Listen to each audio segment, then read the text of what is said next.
a cyclist, a journalist, and she helped to spearhead this local effort to bring this monument to bear. In his biography on Major Taylor, author Todd Balfe called Lynne the other Worcester whirlwind. It's my distinct pleasure to introduce Lynne Tolman.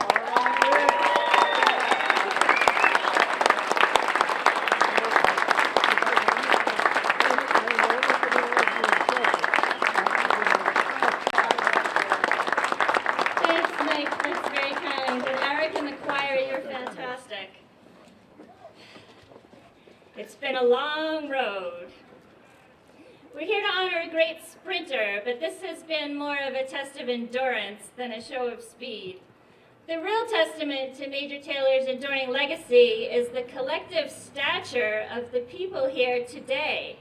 And I want to acknowledge some of our important guests. First of all, the flesh and blood legacy, 3 generations of Major Taylor's descendants are here.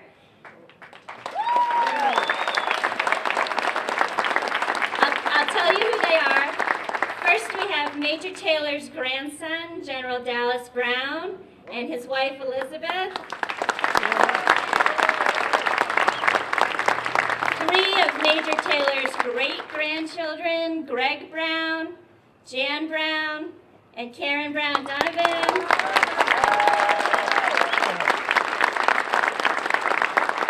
Karen's husband Dan and son Andrew, and Jan's son Thomas Clark, and Greg's wife Stacy and Jordan. Fine family. We're also honored to have several world-class athletes here, and not just the Tour de France and Olympic stars that you'll hear from shortly. Please say hello to John Howard, 1981 Ironman World Champion, World Triathlon Champion. John rode his bike and he's back there. This is a return to Worcester for Howie. He was here in 1981 for the downtown Worcester Whirlwind bike race honoring Major Taylor. We're also very honored to have with us Nelson Vales, the cheetah.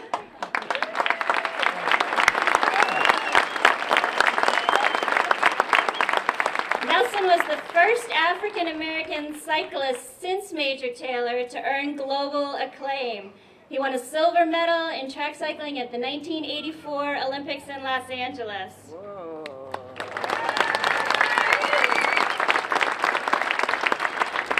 I know we have some up-and-coming cyclists here too, from Hot Tubes fame. Somewhere out there I saw Danny Estevez, promising young rider.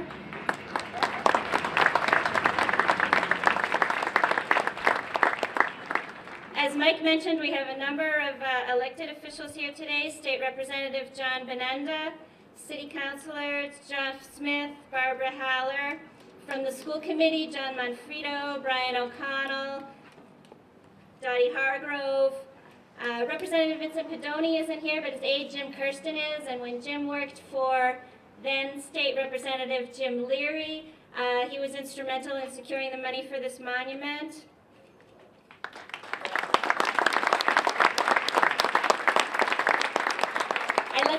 I left out Gary Rosen from the City Council.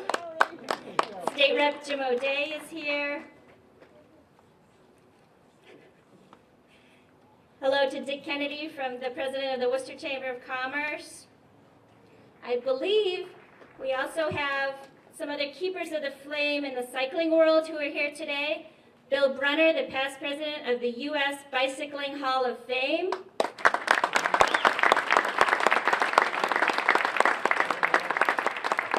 Major Taylor was inducted into the Hall of Fame posthumously in 1989, same year as John Howard.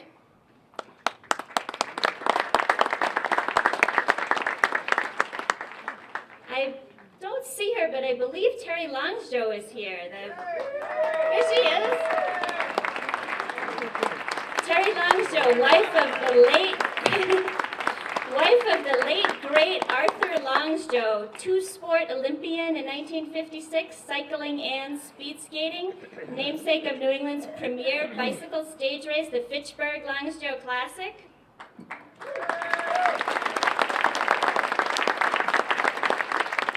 John Allen is here, our regional representative from the League of American Bicyclists. John also brought together the Charles River Wheelmen contingent for this morning's bike ride with the Seven Hills Wheelmen. Lots of other bike clubs are represented here. I hope y'all had a good ride this morning. I see people from Team Bike Alley, Fitchburg Cycling Club, the Narragansett Bay Wheelmen, the Momentum Cycling Club of Nashville, Tennessee, the Major Taylor Cycling Club of Minnesota, the Major Taylor Iron Riders from New York City. We've got some paddling pedalers from Zor Outdoor in Western Mass, the Antique Bicycle people, the Wheelmen. There's people here from Hot Tubes. There's riders here from Washington, D.C. and Oregon. Great to have so many cycling people here.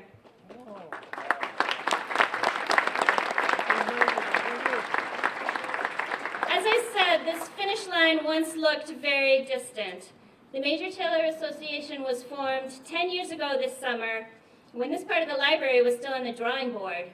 And it took us a few years to really pick up speed. I will say, without going into Major Taylor's entire biography, that his story really has something for everyone, that everyone who takes a moment to listen to or read or view something about the 1899 World Cycling Champion comes away with something that inspires them, something that opens their eyes, that really strikes them. His story is rags to riches. It's overcoming adversity of the worst sort, violent racial injustice. It's determination and perseverance from a young age. It's boom and bust. It's sticking to principles. And it's pure human strength, physical power and strength of character. For me, what stands out is how Major Taylor walks such a tightrope. As a black athlete in a white man's world, he managed to succeed on his own terms. He faced closed doors and open hostility with remarkable dignity. And I think that's what you'll see in this monument. I know it's what you'll see because it's carved in, those words are carved in stone on this side. You know, Major Taylor often had to go it alone.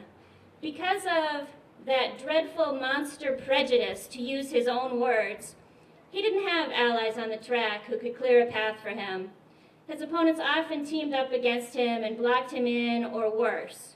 It wasn't like the Tour de France you see nowadays, where the strongest rider has teammates to fend off attacks and set the pace and pull him in their slipstream. The Major Taylor Association did not go it alone. We're proud and humbled to be part of a big team effort. Those who have contributed, money, goods and services, publicity, moral support, internet links, very effective, are way too numerous to name aloud. The list takes up 7 pages in your program book. But we are extremely grateful to each and every supporter, and I do want to acknowledge and thank some of the main categories of contributors. And the Wyman Gordon Foundation, and elected officials and businesses, Puma and Standard Auto among them, plus cultural organizations, Clark University, teachers and school children. In short, to return to the cycling metaphor, the lead out for the sprint, a lot of people have been pulling for a long way, and now it's time for the champion to shine.